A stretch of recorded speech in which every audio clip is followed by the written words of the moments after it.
Are you tired of being slaughtered by rivers of blood corpse spider all the time? So this video may interest you. Corpse spider is extremely powerful due to the bleeding efficiency, among other things. Indeed, lots of Elden Ring PvPers are complaining about it, and it wouldn't be surprising that From Software would balance it soon. Fingers crossed. Hi, this is GuiDaFunkyMan. Welcome to this Elden Ring PvP guide, wherein you'll learn how to deal with corpse spider. That skill is specific to Rivers of Blood, a katana that lots of players overuse again and again. How Corpse Spider works. Let's check the different moves of Corpse Spider. The skill has 3 sequences, each of which is composed of moves throwing blood. The blood sprays are mighty because they make huge damage and have a very good range. The first sequence has 2 moves, the second one has 3 moves, and the last one has 1 move. Your opponent can link every sequence to each other consecutively.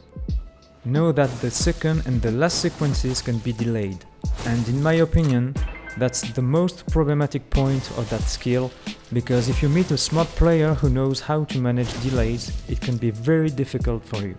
However, let's assume that your opponent is a basic Rivers of Blood user who mashes his special move button, which is the case you'll encounter most of the time right now, during invasions anyway. How to deal with the different sequences. Have a shield on you at all times. Your shield needs to have the parry Ash of War at least. Nevertheless, having a buckler is the good option because this one has very good parry flames properties. Otherwise, I recommend you to use either Carrion Retaliation or Golden Parry Ashes. These Ashes of War have better parry frames properties that would help you if your opponent's laggy. Don't underrate Corpse Spider's stun power.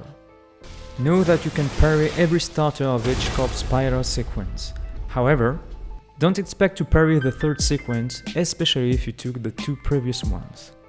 Don't expect to parry the third sequence either if you blocked the 2 previous ones with your shield. Indeed, either you'll be dead before due to the damage, or your ward will be broken before you can do anything, whether you took the hits or blocked them.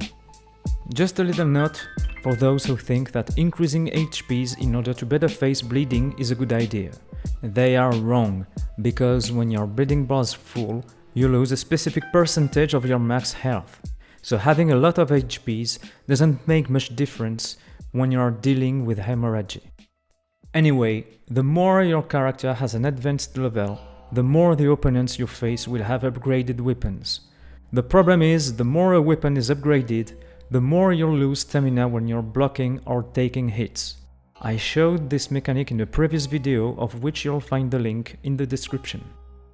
By the way, if you appreciate this video, feel free to drop a like in order to make it more visible. Thank you. React quickly as soon as your opponent launches Corpse Spider.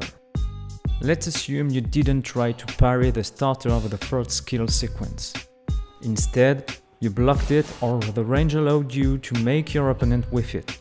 The best thing to do is to start anticipating the second sequence starter and pushing your parry button as soon as possible. If your timing is good, you'll parry your opponent. Moreover, if you use Golden Parry and your opponent whiffed his first sequence, you can parry his second one at mid-range.